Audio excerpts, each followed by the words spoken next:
pemberitaan teman-teman tentang gerakan yang mau merampas kursi presiden semakin mengganas. 3 malam dulu pun Datuk Lokman Adam secara terang-terang dia bercakap. Tapi bahasanya bukan bahasa saya lah, saudara. Sebab itu saya berpesan pada ahli akar umbi, perlu berwaspada. Sekarang ni musim-musim akan diadakan musim pemilihan di peringkat bahagian cawangan. Kalau kita lihat ketua-ketua cawangan atau ketua bahagian itu yang agak-agak menyeleweng dan ada ciri-ciri pengkhianatan terhadap kerusi presiden, bukan Datuk Zahid Hamidi, kerusi presiden, maka orang ini perlu kita singkirkan. Ini perlu dilakukan pembersihan bukan hanya di peringkat pimpinan tertinggi, akar umbi pun. Sebab itu Saudara Syam Jalil berada di Kedah menjelaskan sejelas-jelasnya kenapa UMNO perlu melakukan islah dalam kepimpinan. Ini yang penting saudara. Sebab wajah-wajah mereka ni kadang-kadang digambarkan dengan wajah-wajah suci, tapi hatinya berkarat saudara. Dan sebab itu saya katakan saya seriau kerana presiden hari ini dikelilingi oleh orang keliling kelalang yang sikap mereka pepat di luar, rencung di dalam. Saya mohonlah teman-teman yang berada bersama dengan Datuk Seri Zahid Hamidi, tegur-tegurlah presiden tu. Jangan, kita boleh percaya, tapi sebab selalu saya katakan, semalam pun saya dah bercakap, in politik, trust nobody, suspect everybody. Bukan nak tunjuk kita garang, bukan nak tunjuk kita detektor, tapi setiap apa omelan yang dilontarkan perlu dihayati dan ditapis. Kerana sebenar-benar saya bersetuju. Banyak orang mengatakan bahawa bila tiadanya pertandingan dalam UMNO itu tiada demokrasi. Saya bersetuju, tetapi bukan itu matlamatnya. Warga akar umbi, apa yang dilontarkan oleh beberapa ketua bahagian, mereka tidak mahu jawatan presiden dan timbalan presiden. Jawatan yang lain itu bantailah. Inilah masanya untuk kita melakukan islah dalam kepimpinan. Jadi tak ada sebut soalnya tak ada demokrasi. Ada, cuma kita merasakan biarlah jawatan presiden ini lega sedikit sehinggalah kita menemui seseorang yang benar-benar dapat dilihat kejujurannya untuk memimpin bahtera bangsa ini, saudara. Saya dengar juga kenyataan Datuk Seri Zahid bahawa katanya dia pun bukan nak lama, bukan nak melongkat langit. Saya tahu dia bukan orangnya sebegitu. Cuma hari ini apabila diserahkan tanggungjawab, diserahkan amanah, beliau akan mengemudikan UMNO ini sebagaimana yang diamanahkan. Orang yang ada latar belakang agama ni sukar untuk khianat. Sebab itu walaupun beliau dituduh macam-macam pun dia redha, tak ada masalah. Dan kita mengharapkan perbicaraan yang akan berlangsung dalam 2-3 minggu lagi. Kita dengarlah sebenarnya nanti. Sebab itu sekarang saudara, hari ini mereka mencipta pelbagai naratif. Awal-awal lagi, usai saja pilihan raya dah dicipta pelbagai naratif. Presiden mesti berhenti. Sedangkan saya kadang-kadang tengok begitu saya senyum. Kerana parti-parti lain tak sebut pun. MCA tak suruh presidennya berhenti. Ahli-ahli MIC tak suruh presidennya berhenti. Ahli-ahli PBRS tak suruh presidennya berhenti. Ahli-ahli daripada parti PBM tak suruh Pentas Muda berhenti. Okeylah, PAS dapat menang kali banyak besar 40. Tapi parti-parti yang lain, pemimpin parti DAP pun tak suruh presidennya berhenti. Cuma UMNO je ni yang saya herankan. Presiden mesti letak jawatan. Benda lah dia orang ni, saya pun tak faham. Sedangkan sebagaimana saya bersetuju sebenarnya pandangan Saudara Zamir Ibrahim. Dia kata masalah yang kita hadapi waktu musim pemilihan dulu, waktu PRU pilihan raya dulu, kita menjaja produk yang tak laku. Direct dia cakap. Sebab itu gunakan poster boy Datuk Ismail Sabri. Rakyat tolak. Saya melihat bukan rakyat menolak Datuk Seri Ismail Sabri itu secara peribadi, tidak. Tapi rakyat bosan dengan sikap sekejap okey, sekejap tak okey. Bila Perhimpunan Agung UMNO dia kata okey, disegerakan pilihan raya. Kemudian tak jadi, tunggu lagi. Bahasa yang orang Perak kata bertolok-tolok. Sekejap okey, sekejap tak okey. Itu yang buatkan rakyat bosan. Dan saya yakin juga anak-anak muda marah. Kerana tiada pembelaan, tiada dilakukan keadilan dalam perbicaraan terhadap idola mereka, Datuk Seri Najib Tun Razak. Jadi mereka merasakan kamu sebagai Perdana Menteri pun, betul bukan suruh campur tangan, tetapi sekurang-kurangnya biarlah perbicaraan itu jelas tuntas. Ini tidak terlaku. Orang bercakap supaya Hakim Nazlan ini perlulah dibicarakan, perlu ada judicial review. Tidak buat begitu. Itu keadaannya, maka akhirnya para pengundi, terutama anak muda, yang mereka meletakkan Datuk Seri Najib sebagai idola mereka, mereka kecewa. Kalau inilah keadaannya, tak payahlah. Sebab digunakan gambar Datuk Seri Ismail Sabri sebagai poster boy. Kita dah cakap dulu lagi, jangan adakan poster boy. Sebab sepatutnya poster boy ini mestilah Presiden Parti. Ini semua nak bercakap majlis tinggi. Kalau tak buat begitu, seolah-olah Datuk Seri Zahid ni menipu. Nanti kalau pilihan raya nanti, apa orang kata, order lain dapat lain. Saya masih ingat lagi. Jadi saya kata, okey, tak apa. Nak membuktikan bahawa bola ikhlas. Tapi apa nak jadi? Sebagaimana dinyatakan oleh sahabat saya, Zamil Ibrahim. Dia kata, produk yang UMNO nak jual tak laku. Itu keadaannya. Malahan, di bahagian Datuk pun nasib baik tak terterap. Itu gambarannya. Jadi keadaan sekarang ni, nak tukar presiden nak bagi siapa? Saya nak bertanya pada anda. Nak bagi pada siapa saat ini?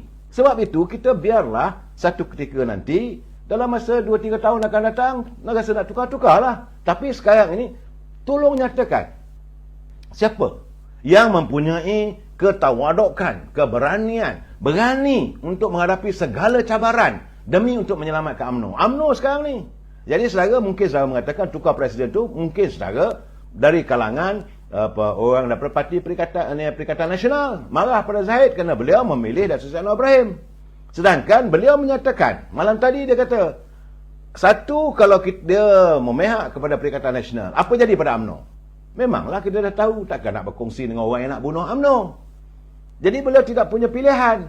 Di samping itu paling tepat, paling penting sekali, beliau menyantuni saranan Dulia Maulid Tuan Agong supaya diadakan pembentukan kerajaan perpaduan. Waktu itu UMNO dia takkan langgar istana. Cakap istana itu mesti dipatuhi. Dan yang paling penting, beliau menghormati prinsip demokrasi. Dalam prinsip demokrasi ini, yang menang itu perlu dinobatkan. Yang kalahlah kena terimalah hakikat. Cuma sampai saat ini saya hairan. Masih lagi bercakap tentang kepimpinan Datuk Seri Anwar Ibrahim, tak boleh jadi Perdana Menteri yang baik. Saya kata baru 26 hari, sabar. Nak mengikis segala berangas, segala sampah sarap yang ada di anjung kuasa si Perdana itu bukan boleh buat satu hari, saudara. Saya tahu, saya faham. Sebab itu saya dah bercakap dulu, saya katakan Datuk Seri Anwar Ibrahim seandainya beliau menjadi Perdana Menteri, beliau menghadapi suasana yang terlalu sukar. Kerana negara kita ini diibaratkan seperti selai kain putih yang telah cemar, yang kotor, yang koyak rabak. Ini yang perlu dijalin baik-baik. Itu keadaannya. Dan terima kasih Puan Khatijah. Saya melihat, saudara, bahawa apa yang dilakukan oleh Datuk Anwar Ibrahim untuk menyantuni satu persatu tidak boleh dibuat dengan tergesa-gesa. Kalau kain itu dibuat tergesa-gesa, kain itu akan jadi reput dan koyak rabak nanti. Sebab itu beliau meletakkan satu persatu. Pertama sekali, apa yang dilakukan oleh Datuk Seri Anwar Ibrahim, iaitu tidak mahu lagi perlantikan jawatan-jawatan dalam syarikat GLC. Syarikat yang ada berkepentingan dengan kerajaan ini tak mahu lagi lantik orang politik. Ini bagi saya satu pandangan yang baik. Satu tindakan yang baik. Kerana selama hari ini kita tengok memang ramai orang politik dapat jawatan bukan fikir soal rakyat. Mereka fikir soal diri mereka sendiri. Dan ini satu tindakan. Dan hari ini mereka marah pada Datuk Seri Zahid. Kerana sebab Datuk Seri Zahid lah, maka Datuk Seri Anwar Ibrahim jadi Perdana Menteri, maka mereka yang selama ini enak berada di anjung kuasa di JSC, dapat allowance 5-60 ribu sebulan, sekarang dah hilang pendapatan. Tentu mereka akan marah. Yang kedua, semua kontrak-kontrak yang dianugerahkan secara running terus, hendakkah ditangguhkan dan dikaji semula. Jadi kontraktor-kontraktor ini tengah marah. Mereka sedang marah pada Datuk Seri Anwar Ibrahim kerana kepentingan mereka tergugat. Sepatutnya mereka jumpa dengan Datuk Seri Anwar Ibrahim, surrender. Yes, saya sanggup berjumpa dengan Yang Amat Berhormat. Saya nak ceritakan keadaan. Waktu saya masuk tender rundingan ini, saya bersetuju untuk beri pada orang ini sekian banyak. Tapi bagaimanapun, berilah balik saya tender ini, saya akan laksanakan. Harganya berkuranganlah. Ada syarikat-syarikat yang mendapat tawaran runding terus. Harga 300 juta. Tapi diminta supaya dinaikkan harganya sampai 400 juta. 100 juta itu bukan untuk syarikat sebut saya. Untuk orang-orang tertentu. Surrender terus dengan Datuk Seri Anwar Ibrahim. Cerita betul serang. Jadi, saya akan buat projek ini. Nilainya 100 juta aja, 300 juta aja. Bukan 400. Jadi, potongan sampai 100 juta ni tak payahlah. Itu sepatut dilakukan. Bukan marah serang Datuk Seri Anwar Ibrahim. Saya dengar sekarang ni, kumpulan orang korporat, orang meniaga, kontraktor-kontraktor marah. Saudara Makno ni marah kat saya. Marahlah saudara. Sebab saya nak menjelaskan keadaan. Sebab ada saya dapat tahu, dapatan saya. Ada orang yang mendapat kontrak, runding terus. Datuk Seri Anwar Ibrahim kata, tunggu dulu. Ditangguhkan dan dikaji semua. Bukan nak dimansuhkan, tapi mereka merasakan dalam keadaan sekarang ni, tak dapat. Habis dah, putus rezeki. Cerita terus terang. Kalau kamu dapat kontrak daripada Kementerian Pertahanan, jumpa Tok Mat. Tok Mat, saya nak cerita. Projek ini harga dia 400 juta. Tapi dulu, dia orang nak minta pada saya 450 juta. Yang 50 juta ni bukan saya punya. Orang itu. Cerita terus terang. Dan kalau boleh potonglah, tak ada masalah. Sebab tidak ada apa ni, bukan dapat keuntungan pun. Bukan ada kerugian pun, tak rugi. Sebab kalau dilaksanakan projek begitu, nak bagi juga kat mereka 4, 10, 20 juta itu. Itu keadaannya saya. Saya berharap teman-teman yang mempunyai ataupun yang mendapat kontrak secara runding terus tempoh hari, jumpalah dengan menteri yang terbabit. Kalau dengan Menteri Pendidikan, pergi jumpa dengan Menteri Pendidikan. Puan, doktor, saya nak bagi tahu. Saya dapat kontrak buat sekolah. Harga dulu kontraknya sebenarnya 200 juta. Tapi kenapa harga ini 230 juta? Kerana 30 juta ini ada orang tertentu yang perlu saya cover. Sekarang ni saya minta supaya 200 juta saya buat. Saya tak ada masalah. Jangan pula anda offer balik pula pada menteri yang ada sekarang ni. Jawabnya memang tak dapat lah. Sebab kita nak mahu membersihkan negara kita ini daripada korupsi, daripada kronisme, daripada nepotisme dan kalangan yang besar-besar. Tokoh-tokoh besar sekarang ni memang tengah marah dengan Datuk Seri Anwar Ibrahim ni. Sebab kontrak mereka bilion.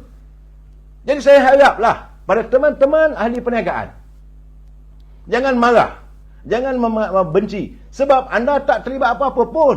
Anda bersetuju dengan kontrak runding terus itu dengan harapan supaya dapat projek itu anda lakukan. Tetapi projek itu kalau nilai 300 juta, bukan 300 juta. Mungkin rendah daripada 300 juta. Berterus terang. Jangan pula anda nak suruh, ini kita dah runding, ini mengikut undang-undang, dah sign. Saya dah bersetuju, ada LOA, Letter of Awards. Saya nak juga kontrak ini pada harga begini. Merasakan ini keberuntungan. Sebab menteri-menteri yang dulu dah tak ada. Tak boleh saya. Ini tidak akan diizinkan. Sebab anda adalah rundingan terus. Jangan fikir untuk bergaduh dengan kerajaan. Benar, ada kontrak yang telah pun ditandatangani. Anda boleh dapat projek itu secara legalnya. Bolehlah bawa ke mahkamah dan sebagainya. Tapi bertahunlah tunggu. Tapi anda akan tercemar. Adalah lebih baik anda surrender terus. Jumpa menteri. Saya sarankan. Tak payah jumpa saya. Tak payah cari orang siapa baik dengan menteri. Tak payah. Kalau benar anda mempunyai kontrak yang telah pun ditandatangani secara runding terus pergi jumpa. Tak ada masalah saya rasa. Sebab memang pun matlamat kerajaan perpaduan ini adalah untuk menangani derita rakyat. Itu yang paling penting. Ya, saya haraplah begitu saudara. Jadi saya harap anda jangan mudah untuk terperangkap dengan apa yang berlaku dalam politik, suasana politik kita hari ini. Sebab saya melihat teman-teman di kalangan warga perniagaan. Tadi pun saya makan tengah hari dengan ahli-ahli korporat. Dalam 2-3 orang menzahirkan. Mereka marahlah. Kerana mereka marah kerana ini kontrak mereka sekarang ni dalam keadaan limbo dan mereka berusaha untuk mengeluarkan belanja yang besar untuk memastikan Datuk Seri Zahid Hamidi disingkirkan daripada UMNO. Kerajaan Datuk Seri Anwar Ibrahim ini dihalang untuk terus berada di anjung kuasa. Sebab itu untuk pilihan raya akan datang, katanya mereka sanggup mengeluarkan lagi wang untuk memastikan Perikatan Nasional menang. Saya nak bagi tahu pada mereka, saya kata jangan. Pertama, don't waste your money dalam keadaan sekarang ni. Yang kedua, apa yang anda buat begitu tidak mampu untuk menghalang. Betul. Dalam keadaan begini, Datuk Seri Anwar Ibrahim masih lagi mendapat sokongan. Jangan nak melawan dengan kerajaan. Saya menasihatkan lebih baik surrender. Cara yang paling mudah, tunjukkan letter of award yang anda dah dapat, iaitu surat tawaran daripada kerajaan. Jadi surat tawaran itu menyertakan dengan ini kontrak. Contoh, buat jalan daripada Kuala Lumpur pergi ke Gua Musang, misalnya. Jadi kontrak tu, nilai kontrak tu 2 bilion. Cakap terus terang, sebenarnya kontrak ni 1.4 bilion. Habis kenapa 2 bilion? 2 bilion yang dulu. So sekarang ni saya nak potong benda begini. Boleh. Inilah harapan yang mahu dilakukan oleh Datuk Seri Anwar Ibrahim sebenarnya. Sebab kita nak kenal pasti. Bukan nak tangkap dia orang, tidak, untuk menghentikan. Tetapi kalau adanya syarat-syarat tertentu, kalau mereka terlibat, dah ada wang, dah dibayar dan sebagainya, maka benda ini akan diserahkan pada Suruhanjaya Pencegah Rasuah. Itu saja, saudara. Saudara, saya haraplah. Jadi, bagi mereka yang bercita-cita nak menjatuhkan Datuk Seri Zahid Hamidi, saya nak bagi tahu saudara, hari ini ramai broker-broker politik sekarang ni, lain tak ada, mereka cari makan. Ada gunakan nama Khairi Jamaluddin, ada yang gunakan nama Syahmuddin, ada yang gunakan nama ini Datuk Ismail Sabri. Saya kata berhentilah. Berhentilah. Tak guna pun. Sebab ahli akar umbi sekarang ini, mereka sudah pun sedar siapa sebenarnya yang mahu menyelamatkan UMNO. Walaupun dituduh macam-macam, jelas sekarang ni yang terbukti. Sebab itu saya kata Zahid. Cuma masalah kita, Datuk Seri Zahid ini terlalu lapang dadanya. Berapa ekar saya tak tahu. Sikit-sikit balik pengampunan. Memanglah kita rasa hati.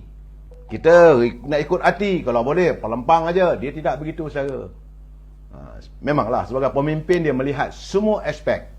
Bukan hanya untuk memuaskan hati. Tidak.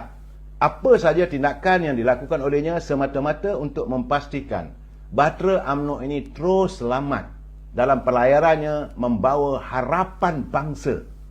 Sebab itu saya melihat segala kementerian ataupun tanggungjawab yang diberikan oleh Datuk Seri Anwar Ibrahim pada UMNO adalah untuk memastikan UMNO ini adalah vehikel untuk membawa harapan bangsa. Itu saja.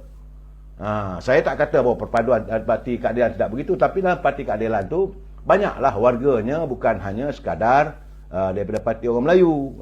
Saya nampak kebijaksanaan Datuk Seri Anwar Ibrahim membuat olahan kerajaannya, dan sebab itu saya yakin sekarang ni saya melihat juga sekarang ni adalah tulisan daripada daripada saudara bekas sekretari politik kepada seorang menteri. Dia kata kepada penyokong-penyokong Datuk Ismail Sabri, Syahmuddin, Anwar Musa, Syahidan, KJ, silalah perhatikan balik laluan anda. Dalam saat-saat begini, saya rasa kalau mereka surrender, jumpa dengan Datuk Zahid Hamidi, cerita terus terang, beliau saling bermaaf-maafan, sallallahu ala Nabi. Ini orangnya saudara, dia bukan orang yang, tapi orang dah buat salah ni selalunya orang takut nak jumpa. Itu jadi meneruskan. Mereka yang telah pun disingkir daripada UMNO pun, saya lihat sendiri, yang disingkir dari UMNO pun kalau betul gayanya minta balik, boleh dipertimbangkan. Saya tak boleh kata begitu terpulang pada beliau lah. Dan hari ini saya bersetuju bahawa kita mahu melihat kerajaan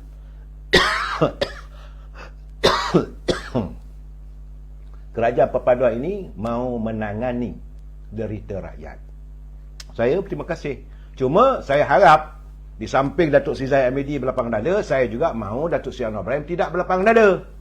Jangan pula dua-dua lapang dada. Ni dada Datuk Zahid Hamidi 3 ekar. Dada Datuk Seri Anwar Ibrahim pula sampai 5-6 ekar. Mengampunkan, tak boleh. Mereka yang pernah menghancuri harapan rakyat. Mereka yang menghancurkan harapan dan impian rakyat. Mereka yang mengkhianati rakyat. Orang ni perlu diberi pengajaran. Saudara. Saudara Mon Syahrim, TikTok di belakang tu saya tak boleh nak baca. Memang tak boleh nak baca. AFH, Amir Hijaz Fans. Saudara, itu bagi saya terus terang saya katakan pada anda, saya berterima kasih pada anda sebab malam bersama dengan saya. Ini adalah pencerahan politik, tak lebih daripada itu. Apa yang saya nyatakan di sini adalah untuk memberi penjelasan supaya anda tidak tersalah arus. Orang akan membuat macam-macam andaian dan sebagainya. Kita harus membersihkan ataupun memimpin diri kita ni supaya tidak mudah dipengaruhi orang. Jadilah warga yang serba tahu, Dan saya harap agar Datuk Seri Anwar Ibrahim, sekali lagi saya tegaskan, kali ini beliau mesti tegas melakukan ataupun mengambil tindakan pada mereka yang melakukan onar. Cukup-cukup dah. Warga bangsa kita menanti sekian lama hadirnya pemimpin yang benar-benar mampu menangani kehidupan rakyat dan memahami derita rakyat. Dan warga kita memang mereka kasih dan sayang pada UMNO sebagai bahtera perjuangan bangsa. Dan saat ini saya harap supaya warga akar umbi berhentilah daripada bercakap kalau jawatan presiden tak ditandingi tak ada demokrasi. Demokrasi apa bendanya kalau kita nak menjual maruah bangsa. Kita jumpa lagi malam esok. Jumpa, ya selupa nak cakap. Malam esok insya-Allah saya akan bersiaran bersama dengan Datuk Abdullah di Sembang Hangit waktu yang sama jam 9.30. Saudara, kita jumpa besok tapi bukanlah bicara saya seorang. Bersama dengan saudara Buka Abdullah Tahir mantan ahli Parlimen Kapar. Saya akan bersama-sama dengan Abdullah Sani. Datuk Abdullah Sani bersama-sama dengan saya. Dan katanya saya tengok dari segi posternya, moderatornya Saudara Said. Ini memang garang dululah. Saudara, insyaAllah kita jumpa besok jam 9.30 malam. Wabillahi taufiq wal hidayah. Assalamualaikum warahmatullahi wabarakatuh. Selamat malam.